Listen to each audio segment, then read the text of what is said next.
Hello, everybody. We're really glad that you can be with us again today. We'll be looking at a passage from the book of Matthew, chapter 11, verses 28 through 30. I don't know if you remember, I mentioned this or referenced this last time we talked, and we're going to be covering it today. I believe it's a familiar passage to you. When I read it, I'm going to read it in just a minute, but I think you'll recognize it. Let's go ahead and read that. So Jesus says this. He says, "Come to me, all you who labor and are heavy laden, and I will give you rest. Take my yoke upon you and learn from me, for I am gentle and lowly in heart, and you will find rest for your souls. For my yoke is easy and my burden is light." There are three things that I've noticed in this passage that that Jesus asked us to do. The first thing he asks us to do is to come. The second thing that he asks us to do is to take. That is to say, reach out and take. And then the third thing he asks us to do is to learn. Now, if we do these three things that Jesus asked us to do, then we're going to have rest for our souls. Jesus said that he would give rest to our souls. Now, I know that you realize that we're more than just physical beings. Now, our bodies are important. They're important to God.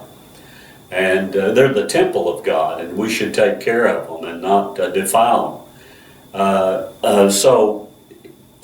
But I wanted to mention this: we have souls, and they're eternal souls. And God, He's not only interested in our physical, in the well-being of our physical bodies, but God is interested in our immortal souls as well. So if we look at this, that's why Jesus is asking us to come to Him. In fact, it's an invitation. He invites us to come to Him. And you might say this, that it's the most gracious invite that we will ever receive. It's the most beneficial invite that we will ever receive. Jesus invites you to come to Him. He invites me to come to Him. And if we will do what if we'll accept that invitation and respond to it, that would be the most important invitation the most important decision that we'll probably ever make in our whole life, to do that. So Jesus asked us to come to Him. And you might ask the question, well, who is it that Jesus is inviting to come to Him? And the truth of the matter is, He invites everyone. He wants everyone to come to Him. In fact, the scripture says, "Whosoever will, let him come." So anybody can come to Him. But here in this passage, he's speaking specifically to those who labor and that are heavy laden. You know, this world has a way to wear a person down. It has a way to wear us all down, and even to the point that it can break us. There's a lot of broken lives, and Jesus invites those that are toiling and that are struggling and that are laboring to come to Him. Even those that are overburdened. And He says that if we'll come to Him, that He'll give us rest. That is to say, He'll give us repose. This old world, you might ask the question, has this old world gotten you down? Listen, if it has, let me just suggest this: you need to come to Jesus. Then Jesus says this. He asks us to take His yoke upon us. Now that's an interesting thing to say. A yoke was something that was used in biblical times. It was put on oxen or animals. Generally, it was a tandem. There were two of them that had the yoke. They were made of wood, and some have even suggested that perhaps Jesus even did that himself, since he was a carpenter. But these yokes were specially made for the particular animal. There were measurements made for that animal, and the reason why is so that it would be easy, it would be comfortable, and that it wouldn't be galling or it wouldn't rub. And Jesus, he asked us to come to him, and then he asked us to take his yoke. And you might wonder, well, what does that mean exactly? What is that? What's he talking about? He's talking about, I believe that he's talking about service and purpose. When he says, come to me and take my yoke upon you, he's talking about come.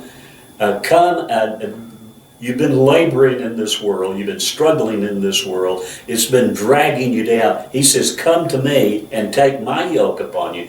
And I think he's saying, come and yoke with me. Get involved in a true purpose and real service. And so anyway, we're just kind of mentioning that. Instead of being yoked to the things of the world that drag us down and grind us down, then we're invited to take Jesus' yoke, put ourselves as it is under his leadership and care. And he promises that if we'll do that, things will be different. He promises that there'll be a difference. So and the reason why is because he said his yoke is easy, and it's not grueling, and it's not burdensome. In fact, he said it was light. So we ask the question, can Jesus make our lives better? Can he make them more easy? He certainly tells us he can. Now, the last thing in this verse I wanted to mention is that he says, he asks us to do this. He says, come and learn from him. He says, learn from me. Can we learn anything from Jesus? I would just say we can learn more from him than we can ever imagine. Wouldn't it be great if you and I could be his students? Now, in biblical time and in the Jewish religion, you know that the Jews have rabbis. Those were teachers, and the rabbis had students. They were mentors over students. Jesus was actually called a rabbi. So wouldn't it be great if we could be his students? He invites us to come and learn from him. Can you imagine being in a classroom where Jesus is the teacher?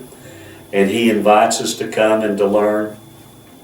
And on top of all of that, Jesus says this, come and learn from me, for I am gentle and lowly in heart. Think about it. Here's the person that has all of the knowledge in the universe. He invites us to come. He invites us to get involved in service and purpose. And then he invites us to come and learn from him. And he says, I am gentle and lowly in heart. And that just amazes me. He's not gruff. He's not harsh. He's not proud.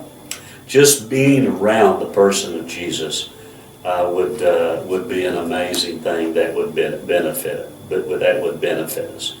So if we would do that, he promises that we would find rest to our souls. Our souls will be at rest and peace. So let me just ask you this question. Is your soul needing peace? Is your soul needing rest? Then come to Jesus. Thank you for joining us today. I hope you have a great week.